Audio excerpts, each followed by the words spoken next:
भारतीय इतिहास में ऐसे कई नायाब किले हैं और दुर्ग दर्ज हैं जिन्हें देख पूरी दुनिया हैरत में पड़ जाती है। इनके अवशेषों के जरिए भारत ने दुनिया के सामने अपना गौरवपूर्ण इतिहास रचा है। ऐसा ही एक प्राचीन दुर्ग है बुंदेलखंड में बना गढ़कुंडार। यह किला दुश्मनों को अपने पास पहुंचने नहीं देता था। दूर से विशाल दिखने वाला किला पास पहुंचते पहुंचते आंखों से ओझल हो जाता है।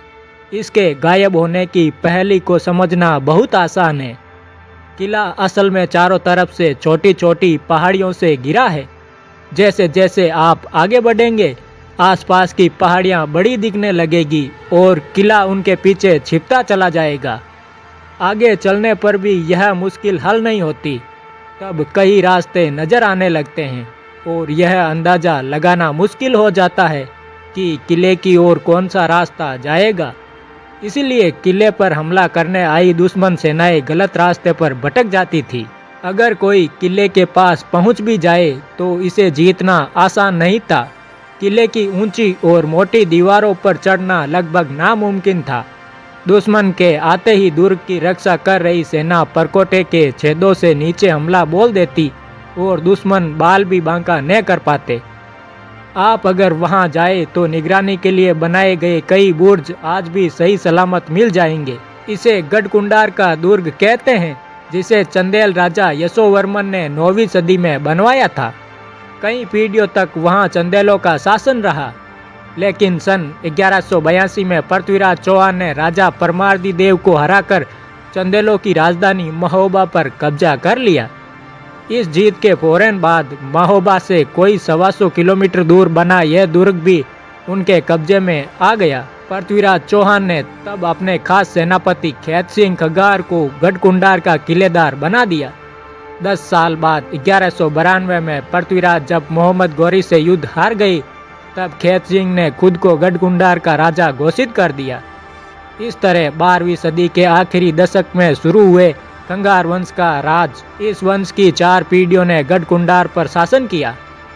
इस दौरान खंगार शासकों ने नई सामाजिक और धार्मिक प्रथाएं शुरू की, जो बुंदेलखंड के कई ग्रामीण और उपनगरीय क्षेत्रों में आज भी जिंदा है। कहते हैं कि खंगार राजा नारी सम्मान को लेकर बेहद सजग थे।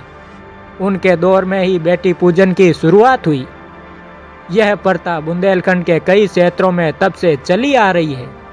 स्थानीय लोगों के बीच लोक कथाएं और लोकगीत भी मशहूर है, जिनसे खंगार राज का इतिहास पता चलता है। ऐसी ही 2 कथाओं में खंगार वंश के अंत का पता चलता है। एक कथा के अनुसार सन 1347 में मोहम्मद बिन तुगलक ने गढ़कुंडार पर हमला किया और खंगार राजा मान सिंह को हरा दिया। हार के फौरन बाद राजा मान सिंह की बेटी केसरदे ने महल की दासियों और राज्य की कई अन्य स्त्रियों के साथ अग्निकुंड में कूदकर जौहर कर लिया। केसरदे के बलिदान के लोकगीत इस क्षेत्र में आज भी गाए जाते हैं। वह विशाल कुंड आज भी किले के अंदर मौजूद है। इतिहास की पड़ताल में लगे लोगों के मुताबिक तुगलक के बाद गढ़कुंडार बुंदेला शासकों के पास आ गया।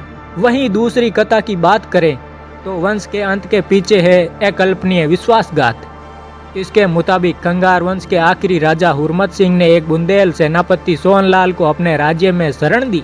बदले में राजा ने अपने बेटे नागदेव की शादी सोहनलाल की बेटी हेमवती से करवाने का प्रस्ताव रखा। सेनापति ने तब इससे इनकार कर दिया।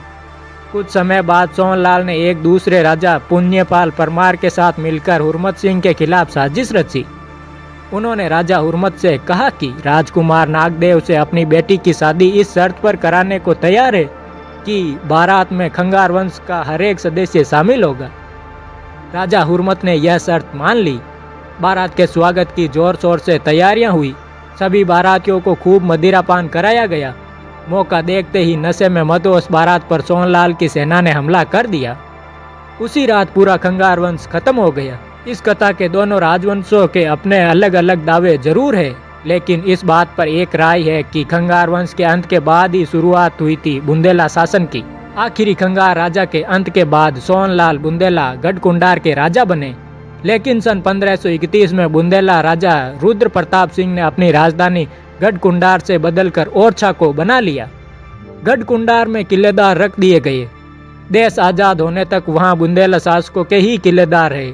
इतना सब देख चुका गढ़कुंडार आज सिर्फ सामरिक महत्व नहीं रखता, इसकी प्राचीन वास्तुकला अब भी वास्तुकारों को हैरान करती है। 5 मंजिला दुर्ग की 3 मंजिलें जमीन के ऊपर है तो 2 मंजिलें जमीन के नीचे बनी हुई है। निचले हिस्से की संरचना ऐसी है कि कोई बाहरी इन 2 मंजिलों का रास्ता आसानी से नहीं ढूंढ सकता। सब रास्ते भूल भुलैया है और एक जगह से दूसरी जगह जाने के लिए 20 दरवाजे हैं। पहली बार जाने वाले बिना किसी जानकार की मदद के दुर्ग की निचले तलों में नहीं पहुंच सकता। गढ़कुंडार के बड़े बुजुर्ग अपने पुरखों से सुनी बातें बताते हैं कि दुर्ग के नीचे की मंजिलों में खजाना छुपा कर रखने के लिए बनाई गई थी। खजाने की खोज में कईयों ने चोरी छुपे नीचे उतरने की कोशिश की, लेकिन सिर्फ हादसों का शिकार हुए। यही वजह रही कि किले के साथ रहस्यमय अफवाहें और कहानियां जुड़ती चली गई।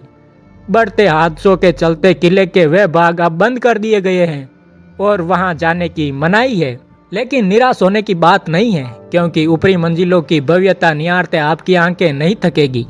चारों तरफ विशाल प्राकृतिक सौंदर्य से सजा गढ़कुंडार, सेना के ठहरने के लिए किया गया चौंकाने वाला आधुनिक इंतजाम, पहाड़ी के ऊपर झील और गर्मियों के लिए इसी झील से किले के अंदर तैयार की गई बड़ी सी बावड़ी, मनोरंजन के लिए दुर्ग के बीचों बीच बड़े आकार का कार्यक्रम स्थल जिसके चारों तरफ बने हैं कमरे। जितना ताकतवर उतना ही सुंदर है गढ़कुंडार। आज की भागम-भाग जिंदगी में इसकी शांति सुकून देती है। बसावट से दूर खड़ा यह दुर्ग अभी लोगों की नजरों से दूर है।